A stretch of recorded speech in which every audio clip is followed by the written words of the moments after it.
Buenas tardes a todos, a todos, como nos enseñó muy bien Elsa. En principio también me sumo a los agradecimientos que mencionaba Elsa. Es un gusto para mí estar con todos ustedes. Agradezco a la organización, me parece que son encuentros sumamente interesantes y fundamentalmente que tengan el soporte virtual, permitiéndonos comunicarnos de distintos modos. Me parece que es un valor agregado muy interesante, así que particularmente a Gabriela, que me ha convocado, el agradecimiento. Vamos a tratar de respetar los tiempos, así Ignacio no se pone nervioso y cumplimos. Bueno, yo en realidad traigo para reflexionar un poquito cuestiones que nos ocurren en las aulas de ciencia de todos los días. Creo que son cuestiones que están vinculadas con cualquiera de los niveles educativos. Quizá el que más se salva es el nivel inicial, porque tiene que ver con preguntas que se le formulan a los niños, intentando despertar la curiosidad, pero a medida que vamos avanzando en los niveles académicos y en los niveles educativos, parecería que esto se va perdiendo, y esta es una preocupación que me genera. Fundamentalmente, todos pensamos en un aula de ciencia desde que somos estudiantes y como docentes, como aquel espacio donde queremos despertar la curiosidad, generar tensiones cognitivas, que se generen intercambios, discutir con nuestros alumnos, poner en juego la ciencia, y seguramente es una aspiración que venimos trayendo. Seguramente acá hay estudiantes y eso es lo que los mantiene vivos para seguir en la profesión, y a los docentes también. Pero nos vemos a lo mejor en las aulas en otro escenario, en un escenario distinto. Esas tensiones no se generan. Muchas veces las valoraciones que dan los estudiantes acerca de la ciencia son valoraciones negativas, como la ciencia como algo distante, apático, aburrida, que es solamente hasta elitista para algunos, ¿no? Incluso para los hombres y no para las mujeres, como recién nos contaba Elsa. Y los docentes en general tenemos muchos desafíos por enfrentar. En el contexto actual, no solamente los docentes de ciencia, todos los docentes nos enfrentamos a estos cambios de escenario permanente, a escenarios complejos, donde además en los docentes de ciencia le atribuimos el cambio vertiginoso de la ciencia y la tecnología, que también nos pone en vilo permanente con nuestros estudiantes. Tenemos las demandas de una educación científica que de alguna manera nos interpela para pensar qué tipo de ciudadanos queremos formar. Ciudadanos de cualquiera de los niveles, jóvenes, niños e incluso profesionales. Y pensar en cómo construir esos perfiles de ciudadanos profundamente humanos, que me parece que es lo que el mundo hoy está necesitando, que sean participativos, críticos, creadores, creativos, imaginativos, que despierten emociones. Es también una tarea de los docentes de todos los días, intentando presentar una ciencia dinámica, cambiante y fundamentalmente al servicio de los problemas sociales. Coincidirán conmigo que todos estos desafíos nos interpelan permanentemente. Entonces pensar en un aula de ciencia como un lugar donde tenemos que generar esas tensiones cognitivas con los estudiantes nos lleva a tratar de construir escenarios diferentes, innovadores, y que desafíen a estos estudiantes para poder revertir estas situaciones. Desde la perspectiva que traigo como para intercambiar, me parece que los docentes contamos con herramientas muy poderosas. Se nos puede apagar en este momento la energía eléctrica, desaparecer el cañón como pasa habitualmente, no tener internet, estar en cualquier lugar. Y sin embargo seguimos teniendo una herramienta sumamente poderosa, que son las preguntas que podemos generar. Esas preguntas que no están de la mano de la tecnología, aunque sí la tecnología nos va a ayudar para la búsqueda de aquello que generamos. Entonces, en ese sentido, voy articulando distintas cuestiones aquí me van a permitir. Quise traer la idea de Hilda Taba. Fíjense que en 1964, yo tenía un año, ¿no? Nos decía, la forma de hacer preguntas es con mucho el acto docente que por sí solo puede influir más poderosamente en todo el aprendizaje. Hace muchísimos años, y doy cuenta de eso. Entonces, pensar que las preguntas en realidad nos permiten, de alguna manera, construir conocimiento científico, no tenemos duda. Si nosotros pensamos en el rol que tienen las preguntas en la construcción de los modelos y las teorías científicas, podemos evidenciar rápidamente que las preguntas constituyen el motor de las investigaciones. Imaginemos por un instante todas las ideas científicas que hoy no estuvieran a disposición de la humanidad si no hubieran existido las preguntas en las mentes de tantas mujeres y hombres de ciencia a lo largo de la historia. Y lo mismo ocurre con la construcción del conocimiento escolar. Pensemos en Sócrates, ¿sí? También nos vamos muy atrás. Sócrates, con su dialéctica, interpelaba a sus discípulos a través de las preguntas y los ponía en juego no solamente con las preguntas con otros, sino preguntas sobre sí mismo y preguntas con el mundo. Podemos pasar los distintos modelos educativos, las tendencias, podemos mencionar a Dewey. Dewey también nos decía que se preguntaba qué hay en una pregunta y él respondía todo. Podemos despertar la curiosidad y la imaginación o también podemos aniquilarla, ¿no? Y esto nos pasa muchas veces. Las preguntas que generamos, incluso las preguntas universitarias. ¿Qué es lo que generamos los docentes cuando no queremos que nuestros alumnos pregunten? Respuestas, habitualmente, para aniquilar la nueva pregunta. Así que este es el rol que de alguna manera deberíamos replantear. Y así podemos pensar en Faundés, un educador chileno, que lo que plantea, hay un libro muy interesante que se llama La pedagogía de la pregunta, que se establece en un diálogo entre Faundés, este educador chileno, y Paulo Freire. El libro está escrito en diálogo entre ellos y lo que plantean justamente es que lo primero que deberíamos aprender los maestros y los profesores es a preguntar, porque los profesores generalmente respondemos a preguntas que incluso los alumnos nunca se hacen. Así que generando diferentes preguntas probablemente despertemos la curiosidad. Y en este sentido, entonces, lo que nos podríamos plantear es qué es lo que está pasando, ¿no? ¿Cuál es el rol que tienen estas preguntas y qué es lo que está pasando en las aulas? Y en realidad, nosotros podemos pensar las preguntas desde muchos lugares. Generalmente podrán coincidir conmigo que las preguntas a las que se referían desde Sócrates, Faundés, Freire, no tienen que ver con cualquier tipo de pregunta, sino con esas preguntas que generan el interés, que despiertan la curiosidad, esas preguntas que incluso nos parten la cabeza. ¿Cuántas de esas preguntas hacemos todos los días en nuestras aulas? Rompen los esquemas, los llevan a preguntarse cosas que nunca se preguntaron, los llevan a transitar escenarios que antes eran inimaginables, preguntarse por cuestiones y otros campos de conocimiento que nunca exploraron.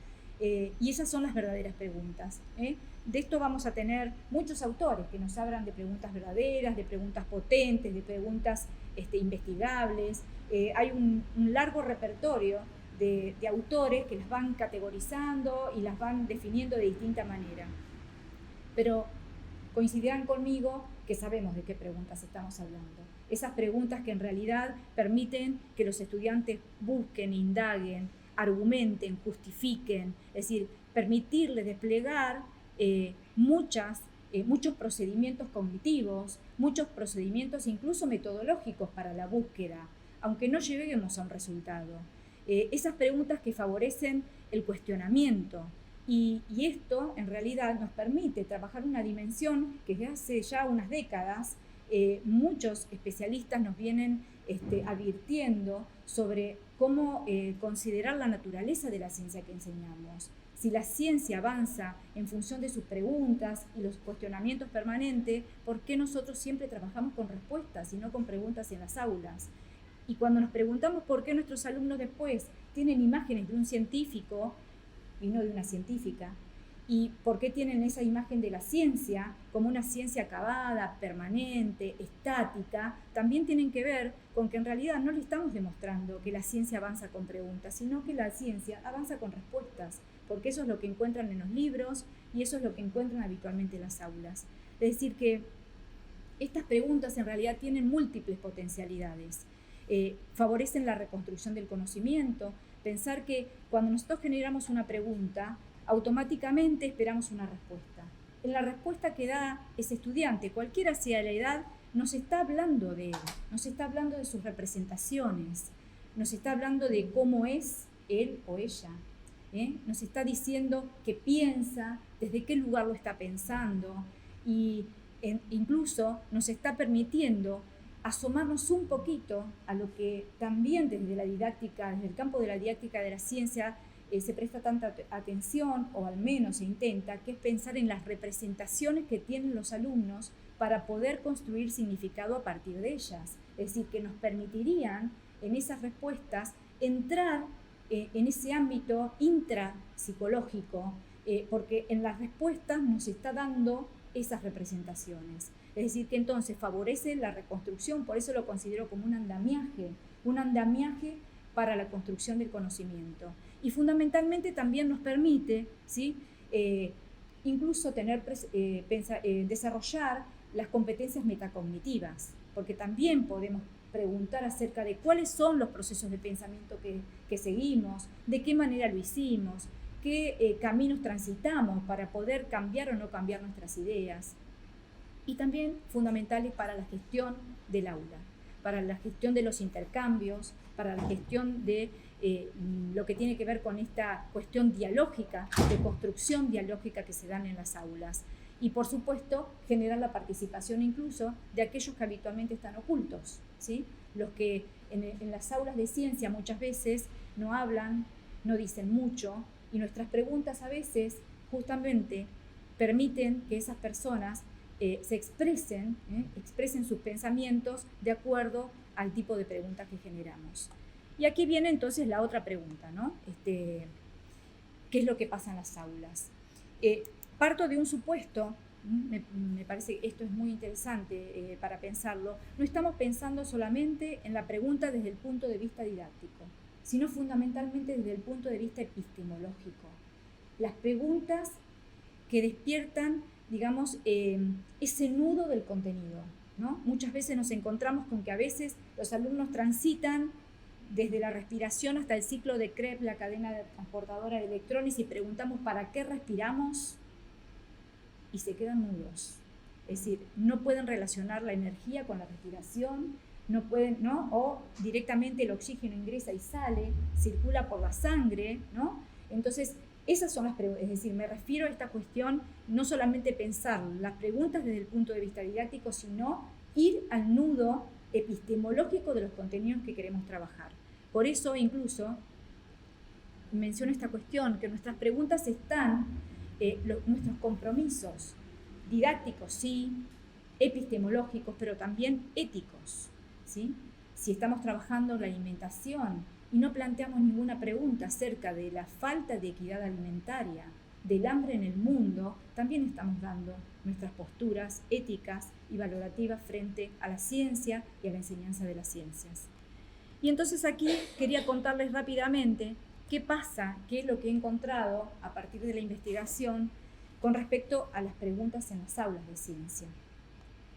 En el marco de la investigación, cuento algo muy rápido por el tiempo que tenemos, focalicé en distintas unidades de análisis. Una de ellas tiene que ver con la intencionalidad didáctica de las preguntas, y aquí me encontré, estoy pasando la máquina y me pierdo con ustedes, perdón, ¿sí? Y aquí me encontré con que las intencionalidades detectadas en las aulas de ciencia fundamentalmente están centradas en rastrear algunas ideas que tienen los estudiantes, el nivel de dominio, pero no pensando en detectar las representaciones para construir a partir de ellos, sino más bien preguntas que remiten a qué temas trabajaron, qué recordamos de la clase anterior, ¿sí? Es decir, a modo de recordatorio, no de tomar, digamos, ese sondeo de ideas para poder construir a partir de allí.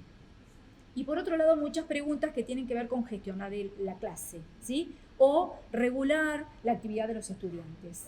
Mucho tiene que ver con esto, ¿no? Cómo van con la actividad, si terminaron o no terminaron, si finalizaron. Y aquí me parece que lo más llamativo es que en realidad estas que están por aquí, ¿no? Generar auténticos desafíos o cuestionamientos o problematización prácticamente están ausentes, ¿no? Así que esto me parece que es importante destacar. Por otro lado, estas son algunas categorías que yo construí en el marco de la tesis y que tienen que ver, digamos, con no pensar en una taxonomía, ¿sí? Sino que esa categorización de preguntas nos permiten en realidad, cuanto mayor diversidad de preguntas podamos formular, mayor ofertas académicas podemos generar los estudiantes. Y aquí verán que, bueno, hay de dos tipos. Los que están en verde tienen que ver con que promueven o no promueven el desarrollo, algún nivel de desarrollo en el estudiante. Dentro de los que promueven el nivel de desarrollo está el nivel de desarrollo de hábitos, de procedimientos, cognitivos, bajos, medio alto, metacognitivo, creativo, reflexivo, crítico. Y las que justamente más se detectaron tienen que ver con preguntas que no potencian ningún nivel de desarrollo, como por ejemplo algunos autores las llaman preguntas parásitas, o preguntas que el docente se va haciendo para construir su discurso, o bien vinculadas justamente con el desempeño de hábitos, de procedimientos, la gestión de la clase y el nivel cognitivo bajo. También ausencia de aquellas que potencian otro tipo de desarrollo, como el metacognitivo, el desarrollo reflexivo, crítico, participativo. Bueno, y entonces en esta cuestión, algunas reflexiones que me parecen importantes. Considero que es importante que reflexionemos acerca de las preguntas que generamos en el aula, pensar que las preguntas que generamos en nuestros estudiantes pueden hacerlos imaginar cuestiones que antes no imaginaban, transitar caminos distintos, rescatar el valor problematizador y crítico que puede generar la pregunta en el aula, y esto nos llevaría justamente a tener distintos caminos de búsqueda, ¿sí? Pensar que en realidad las preguntas nos permiten justamente sondear las ideas, las representaciones que tienen los estudiantes, entonces centrarlas en esta cuestión para poder construir a partir de allí, utilizar diversidad de preguntas con criterios, ¿no? Con criterios claros, pensarlas, planificarlas. Una cuestión que encontré en la investigación tiene que ver con que los docentes habitualmente solían planificar algunas preguntas escritas, pero no planificaban estratégicamente las preguntas orales, aquellas que generan el intercambio. Entonces las clases obviamente eran muy distintas cuando se generaban preguntas medulares en el aula que generaban la participación y el intercambio cuando estas no estaban pensadas. Por otro lado, entonces, establecer criterios, ¿sí? En la indagación que hice con entrevistas en profundidad con los docentes, había detectado que en general los docentes mencionaban que no tenían ningún tipo de formación en esta cuestión, ni en su formación inicial ni en la formación continua, y que no conocían categorías de preguntas donde poder tomar también el andamiaje para utilizarlas como herramientas para la construcción de significados. Así que me parece que un desafío importante que tenemos justamente es la formación docente, ¿sí? Es decir, en realidad, para ir cerrando estas ideas, me parece que si queremos generar docentes que trabajen en esta línea con las preguntas problematizantes, que cuestionen a los estudiantes, lo primero que tenemos que hacer son cambiar los escenarios de aprendizaje de los futuros docentes. Entonces aquí me parece que es importante aprender a preguntar, ¿sí? Nosotros como docentes, para que nuestros estudiantes puedan tener distintas intervenciones didácticas diferentes para preguntar en lugar de dar respuestas a sus estudiantes, y obviamente, como lo dice Freire, ¿no? Nos asumamos ambos, docentes y estudiantes, epistemológicamente curiosos. Muchas gracias.